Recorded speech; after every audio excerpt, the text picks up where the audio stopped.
안녕하세요. 난세의 시청자 여러분. 오늘은 코로나에 대한 이야기를 더 해보고 싶은데요.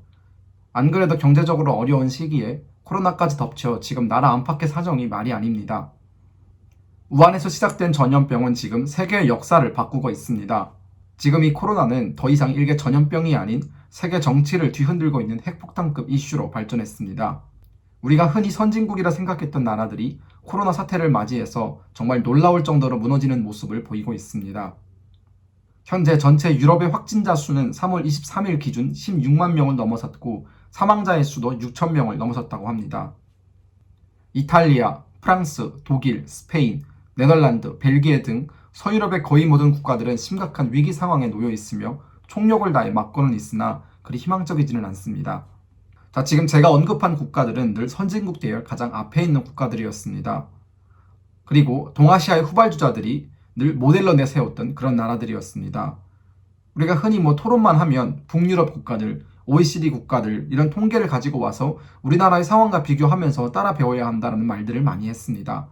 그만큼 국제적으로 인정받는 선진국들이고 발전된 국가들인데 지금의 상황을 보면 한국은 나름 관리가 잘 되고 있고 사재기 현상이나 심리적 불안 없이 안정적으로 지내고 있는 반면 이들 국가들은 패닉 상태에 빠져 있습니다.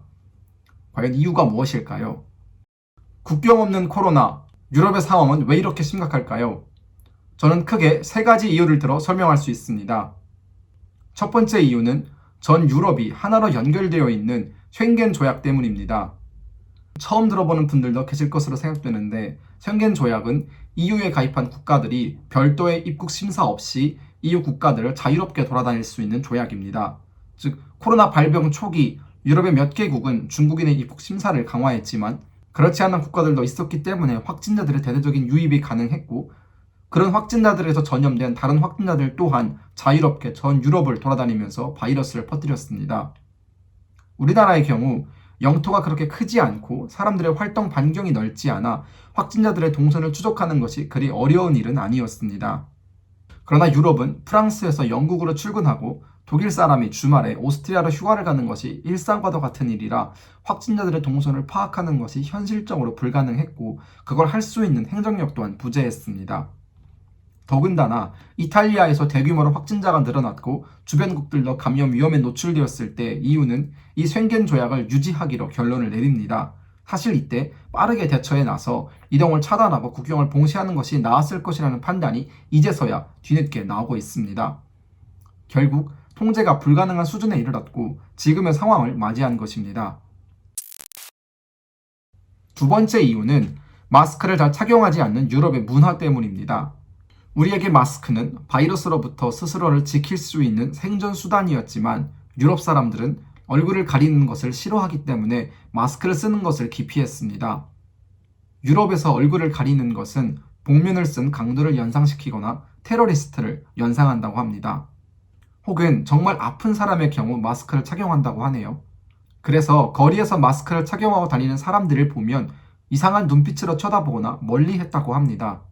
이렇게 의료용 마스크에 대한 잘못된 인식 때문에 어쩌면 확진자의 수가 더 많이 늘어나지 않았을까요? 마지막 이유는 사실 이게 가장 중요한 이유 같습니다. 유럽은 제2차 세계대전 이후 한 번도 이러한 위기를 경험한 적 없습니다.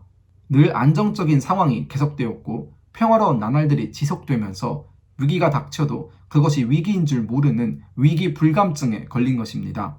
이탈리아에서 수많은 확진자가 발생하고 있을 당시에도 스페인의 해변은 사람들로 가득했고 총리가 직접 TV에 나와 지금은 코로나와 전쟁 중이라고 호소하고 사회적 격리를 지킬 것을 요구했지만 자유분방한 프랑스의 거리와 술집에는 사람들로 가득했습니다. 코로나 때문에 축구장 출입을 금지하자 축구장 주변에 모여 응원전을 펼치는 사람들의 인식 속에는 코로나 사태에 대한 심각함보다는 축구를 즐기고 맥주를 마시는 자유로움이 더 중요했던 것입니다. 커다란 위기가 닥치고 나서야 유럽은 깨닫기 시작했습니다. 늘 다른 국가들의 모델이 되었던 자신들의 국가 운영 시스템이 한계에 이르렀고 특히 국가적 위기를 해결하는 모습에선 더 이상 선진국이 아니라는 것을 말입니다. 따라서 독일이나 프랑스 등 많은 국가들은 혁신적인 우리의 의료 시스템에 감탄했고 도와달라고 요청을 하고 있다고 합니다. 실질적으로 많은 양의 검사 키트가 수출이 되었다고 합니다. 아무쪼록 유럽이 빨리 안정을 되찾고 더 이상의 확진자가 발생하지 않았으면 하는 바람입니다. 지금까지 3가지의 이유를 들어 유럽이 왜 이토록 코로나에 취약한 모습을 보이고 있는지 설명을 해보았습니다. 영상이 재미있으셨다면 좋아요와 구독 꼭 눌러주시기 바라겠습니다. 지금까지 난세일기의 김금혁이었습니다. 감사합니다.